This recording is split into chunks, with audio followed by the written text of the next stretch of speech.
Mahigit na 6,000 taong kasaysayan ang sabong sa Pilipinas. Noong 1521, naisulat ni Antonio Pigafetta ang opisyal na kronikero ni Ferdinand Magellan ang modernong sabong na masaksiyan niya ito sa karya ng Taytay Palawan. Kaya may sabong na sa Pilipinas bago pa dumating ang mga Kastila. Parte na rin ito ng ating kultura at tradisyon nung bago pa tayo masakop ng Espanya.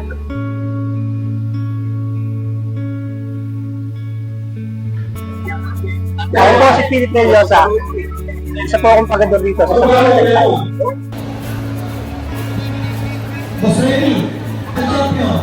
Ang trabaho po ng pagador, kami po yung nagkakasa ng pusta ng bawat manok.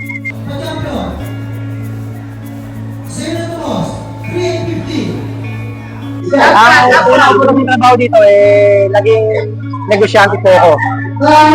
Tapos naging housekeeper po, naging kasador, hanggang sa naging pagador po.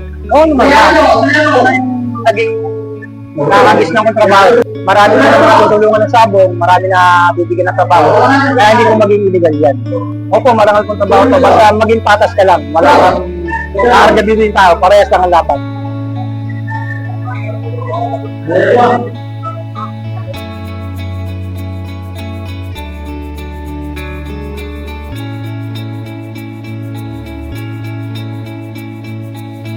Ang nakikitulong sa akin, siyempre, una, meron akong maayos na trabaho. Siyempre, nagkakaroon ako ng laro na sabong.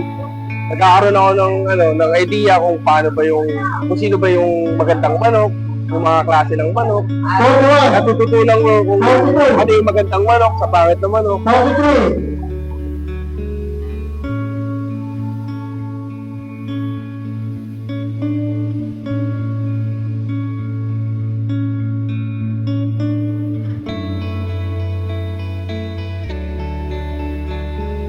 Five meron.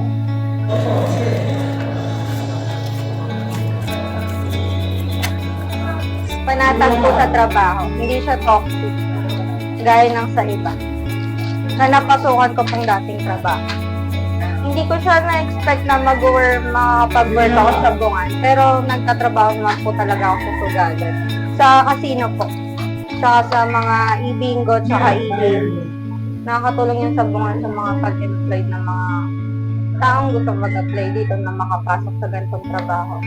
Kasi kung tutusin po kung sa income, malaki po talaga yung nabibigay na tulong ng sabungan sa mga empleyado nila.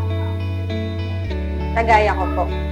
Pag silang magkaroon ng negativity, pag nag-negative side or negative thing, pag gusto nilang mag-work dito or mag-apply sa sabungan. Kasi hindi naman porket nag-work ka sa sabungan is hindi na siya magandang tignan, hindi siya okay. Kasi kung tutuusin lang po, malaking tulong sa lalo sa pang-araw-araw. Lalo pagka may pamilya. Yan po.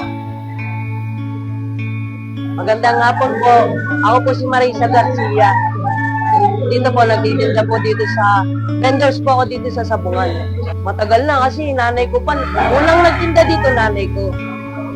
Nung namatay ang nanay ko, sa akin na ibinigay yung pwesto. Malaking bagay. Kahit nga sa pag-aaral ko ng araw, nakatulong siya.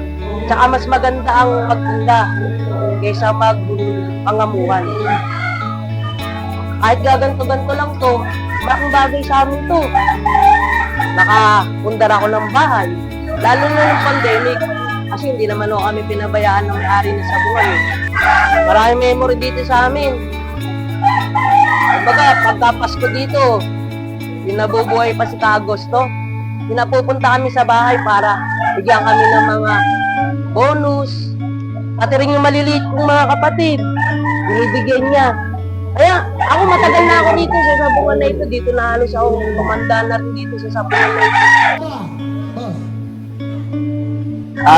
Ako po si Kuya Dandan, alias Kuya Dandan, Danilo ang totoong pangalan. Bilang ang posisyon ko dito sa bagong sabungan ng Taytay is a beet collector. Almost 8 years. May experience ko sa bilang beet collector. Isa yung sa mga paniningil namin. Mayroon din paniningil namin na hindi maganda, lalo na yung may natalo na sinisingil namin, pero kailangan maganda rin ang paliwanag mo para maayos din ang papaningilan. Sasabi ko lang, boss, mas maganda ngayon, okay ngayon. Kasi isa pa, yung sa arawan namin, kinikita namin bawat may iwi sa pamilya. Mas malaki, boss, ang dahil sana may tutulong. Kung isipin mo lang talaga, hanap buhay lang ang ano mo. Malaki ang chance na malaking tulong ang sabungan, bago sabungan ng Taytay. Ano po, sa sarili ko lang talaga, magandang pangalakad ng bagong sabungan ng Taytay. Kaya yun lang ang masasabi ko dun sa namumuno dito sa bagong sabungan ng Taytay is magtatagal ako bilang tapat din sa serbisyo sa bagong sabungan. Ang unang ko pong trabaho dito talaga sa Taytay, sabungan, is sa gitter po ako. Ang advice ko lang po sa gusto mag-apply ng bagong sabungan ng Taytay is sana tapat. Huwag sanang haluan ng mga kung ano-ano. Sana tapat ka sa serbisyo mo sa bagong sabungan ng Taytay. Opo, ako po si Rex Del Rosario, 40 years old. Ang trabaho ko po ay bilang sintesyador dito sa BST, sa bagong sabungan ng Taytay. Ako po yung humahatol sa naglalaban ng manok. Sa amin po, dalawa po kasi yan. Isang matutuwa sa'yo, isang magagalit sa'yo. Kasi po, minsan, may tawag po sa ganyan. Minsan, nadidisfavor, na papabor. Yung ibang tao sa amin, bilang kami mga sintesyador, may nagagalit sa amin, may natutuwa.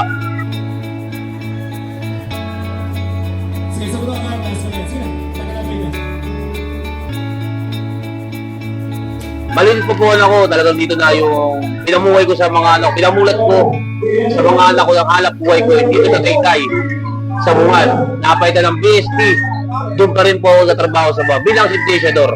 At ginagabayan ko pa yung ibang kapwa ko, sintesyador na sa Taytay. Marangal po yun sa Bungan namin, tsaka trabaho po namin, talagang gano'n po talaga bilang sintesyador. Sa mga ganyan pong sinasabi na lang, di marangal lang sa bungero, yun po yung paninira sa atin. Kami po mga naghahanap buhay dito, hindi po kami pwede gumawa ng kalokohan dito kasi ito po yung pinamulat namin sa mga anak namin na trabaho to. Kaya di kami pwede mandaya sa kapwa namin na bilang kami mga sintesyador o alam mo lang kami empleyado dito, hindi namin pwedeng palubugin ng Taytay. Gusto yan paangatin. Kasi dito na kami nagtrabaho, dito na kami tumanda sa hanap buhay na to.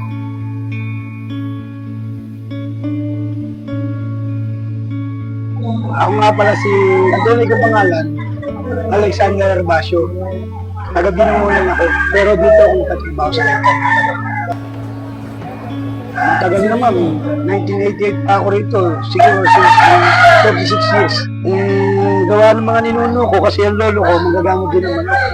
Yung mga anak niya, naging magagamot din ng manok. Tintihin ko, nasama ako, gagamot kami sa anguno.